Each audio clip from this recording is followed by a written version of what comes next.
How was it stepping into the mind of the parents of the Central Park Five, especially with your relationship, your character's relationship that becomes strained due to some actions, of the parents? It was painful. As a parent, I can't imagine abandoning my kids, especially in their time of trouble. My eldest, he suffers from some health issues that cause him, to cause his behavior to come into question from time to time. And I just couldn't imagine in his time of need, me leaving his side, no matter what my job, no matter how much my job is at risk or whatever. I can't imagine that right now as Michael K. Williams. And that was hard for me to find out what made Bobby, what made him tick, because on the surface, it looks like dude, said deuces when things got rough. However, when you speak, if you had the pleasure, like we did, to speak to Miss Linda, his wife, and hear the amount of love and admiration and compassion and that she had for him ever through, you would know that it was deeper than that, than what it looked like at surface. So for me, it was hard. I had to go dig deeper to find out what would make a man feel like his family was better off without him. What would take him to that level of degradation. And that was painful. Yeah. Marsha, how about you kind of embodying this woman who is seeing her son go through so much, and we look at today, our Black boys are going through so much with police brutality and just the world on their shoulders. As a Black mother, how are you able to kind of convey that on screen?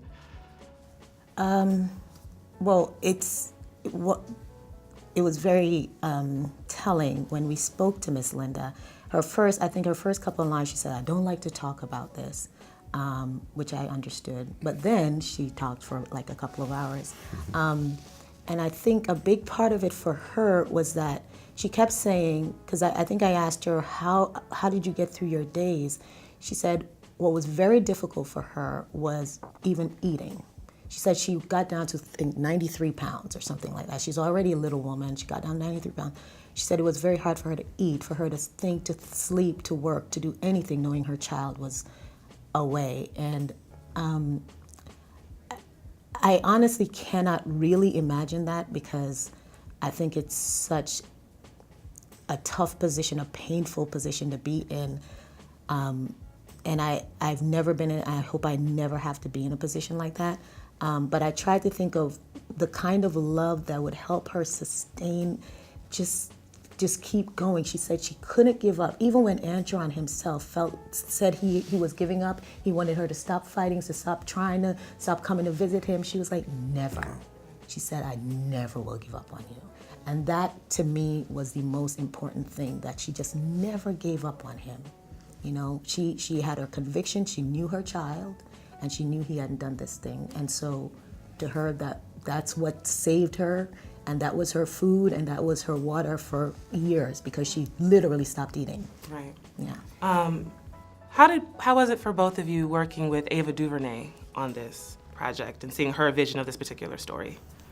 She's a truth teller, that's for sure. We went deeper with this, with her at the tutelage. She asked me to go deeper. She was called to action. I took it as, and she was like my therapist in a way. Some of the conversations I had with her on set, some of the personal things I've told her, I wouldn't share with a lot of people, and I found myself in this safe space with her. Like, she would have to consult me sometimes, and we weren't rolling. We were in the scene. We were talking about what the scene meant to me, and how it related to me in my real life, and some of the emotions it brought up as for me as the man. And she was there for me to wipe my tears.